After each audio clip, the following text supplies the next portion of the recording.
हाय दोस्तों, welcome back to our YouTube channel. दोस्तों, आज मैं इस वीडियो में आप लोगों के साथ शेयर करने वाली हूँ कि अगर आप डीएम से मूव ऑन करते हो तो फिर क्या सिचुएशन क्रिएट होता है, तो फिर क्या होता है लाइफ में।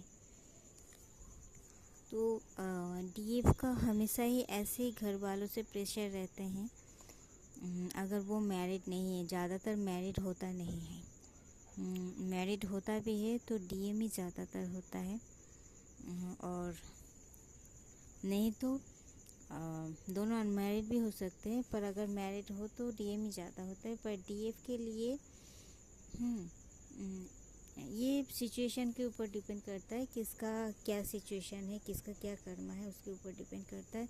तो डीएफ को बहुत ही ज़्यादा घर वाले से प्रेशराइज किया जाता है कि जल्दी शादी कर लो, नहीं तो इससे शादी करवा देंगे, नहीं तो उससे, नहीं तो घर से निकाल देंगे। अगर वो फिनेंशियल स्टेबल नहीं है तो खुद के लिए स्टैंड नहीं ले पाती, और इसके लिए उसको बहुत ही ज़्यादा स्ट्रगल करना पड़ता है, बहुत ही कठिन दौर से गुजरना पड़ता है डीएफ को।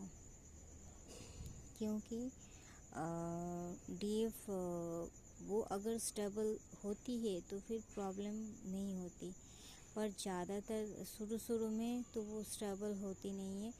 तो फिर अगर थोड़ा बहुत कमा भी लेती है तो एक घर परिवार चलाने जैसा स्टेबिलिटी उनमें आता नहीं है। ज़्यादातर ऐसा ही होता है सिचुएशन।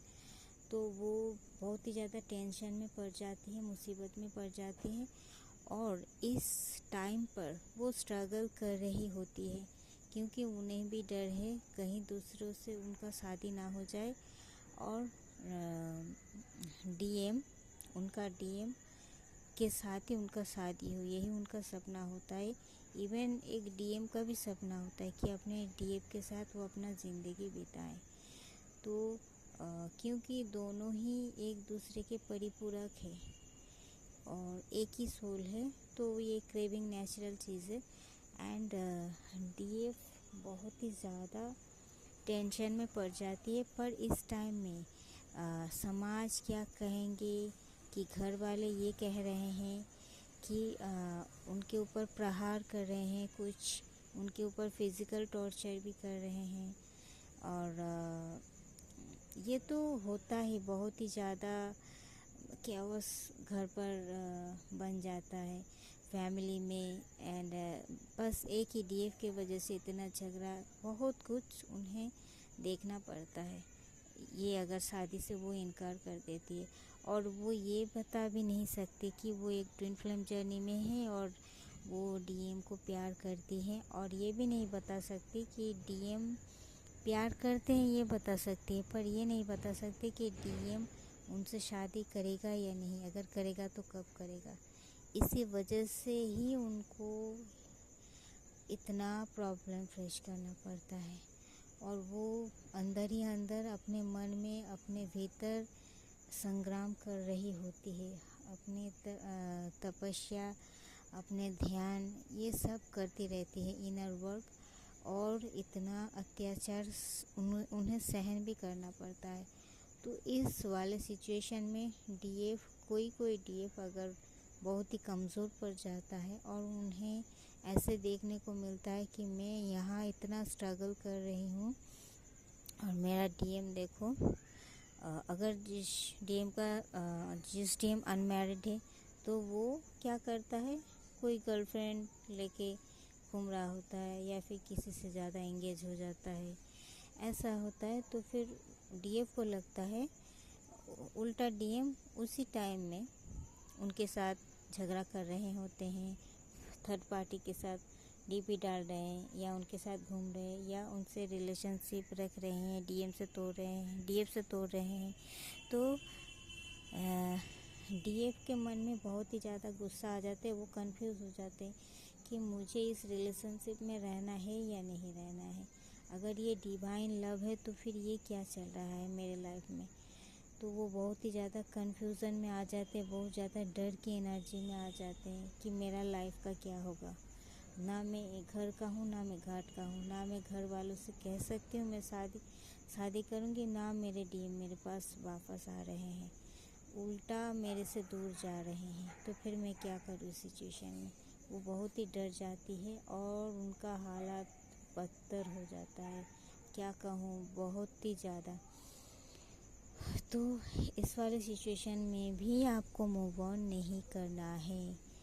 कुछ अचानक से हो गया, घट गया, अलग बात है, पर आपको खुद से कभी भी डिसीजन नहीं लेना है। आपको हमेशा अपने इंट्यूशन का सुनना है कि आपके इंट्यूशन क्या कर रहे हैं। आप अगर ध्यान तपस्या करते हो तो फिर आपके अंदर से इंट्यूशन आएगा, और अगर कोई गलत बात सोच रहे होंगे, आप गलत डिसीजन ले रहे होंगे, तो उस टाइम आपके सोल आपको रोकेंगे, मतलब पूरी तरीके से आपके साथ वो साक्षी नहीं रहेंगे। आपको बता देंगे कि नहीं, ये पूरी तरीके से सही नहीं है, 1% भी गलत हो सकता है। तो वो आपको आगे बढ़ने नहीं देंगे, पर आपको बिलीव करना है खुद के इंट्यूशन के ऊपर। आपका मन जो कहेगा आप वही करना, क्योंकि उस इंट्यूशन से ही गॉड हमारे साथ जुड़ते हैं, बात करते हैं। उनको इग्नोर नहीं करना है, तो फिर आप बहुत बड़ी मुसीबत में फंस जाओगे। और छोड़ो ये सब, क्या करे, मेरा लाइफ तो ये है, वो है, मैं तो बेचारी हूँ। आप बेचारी नहीं हो, आप सबसे ज़्यादा स्ट्रॉन्ग हो, इसीलिए आप चूज़न वन हो, इसीलिए आप ट्विन फ्लेम जर्नी में हो। आप एक खास उद्देश्य के लिए आए हो। आपका पर्पस बड़ा हो या छोटा, पर आप चुने गए हो डिवाइन की तरफ से। तो फिर आप बेचारी नहीं हो। अगर बेचारी होते तो फिर आपको इस तरीके से, इस कंडीशन में गॉड नहीं गिराते, क्योंकि वो आपको आपका पावर से परिचित करवाने ही आए हैं। अगर डीएम के प्रति आप सच में लॉयल हो, डीएम को सच में पाना चाहते हो, तो फिर उन्हें खोने का चिंता आते ही क्यों मन में।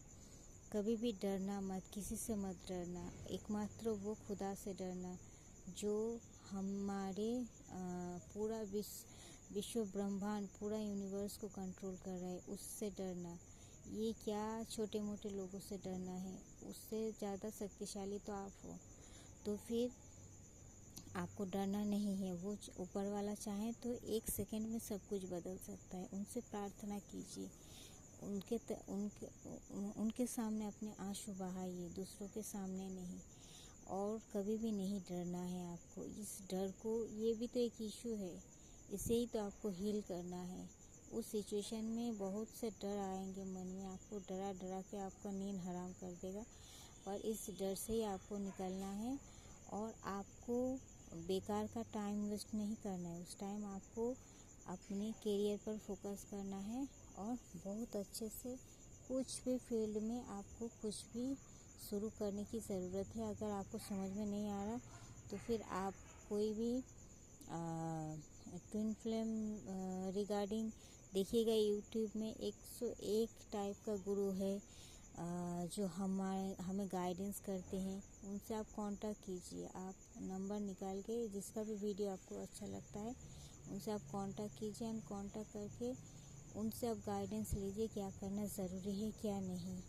पर आप कभी भी डिस्ट्रैक्ट मत होइए, आप कभी भी उल्टा रास्ता में मत चलिए, क्योंकि इससे आपका लाइफ पूरा बर्बाद हो सकता है। बर्बाद मीन्स आपको बाद में रियलाइज़ होगा, फिर गॉड से माफ़ी मांगना होगा।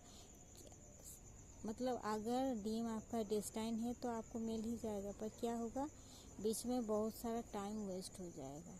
आपको आपका सबसे वैल्यूएबल चीज़ है आपका लाइफ में आपका टाइम। इस टाइम को आपको गंवाना नहीं है। इसी वक्त से, अभी से आप ये ठान लीजिए कि मैं पूरी तरीके से डिवाइन को सरेंडर करती हूँ, और मुझे और दूसरा शादी करके या कोई सोलमेट अच्छा लग रहा है, वो डीएम से भी अच्छा है, ऐसे सोच के उनके तरफ मुंह नहीं मोड़ लेना है। मतलब उनकी तरफ आगे नहीं बढ़ना है आपको, और डीएम से मुंह नहीं मोड़ लेना है आपको। तो क्या होगा, उल्टा रिजल्ट आ जाएगा, क्योंकि डीएम आपसे जो भी कर रहा है वो तो अनअवेकन है ना, इसीलिए तो कर रहे हैं। तो आपका तो दायित्व होता है उनको अवेकन करवाना। जब आप अपना दायित्व निभाते हो, तो फिर डीएम भी अपना दायित्व निभाएंगे। वो भी आपको अपना रिस्पॉन्सिबिलिटी मानेंगे, आपको अपनाएंगे, क्योंकि डिवाइन चाहते हैं। तब डिवाइन का रिस्पॉन्सिबिलिटी बन जाता है कि तुमने मेरे लिए इतना किया, मुझे सरेंडर किया, तो फिर अब मैं तुम्हारे लिए क्या करती हूँ तुम भी देखो। 2 DM को भेजती है आपके लाइफ में। थैंक यू दोस्तों।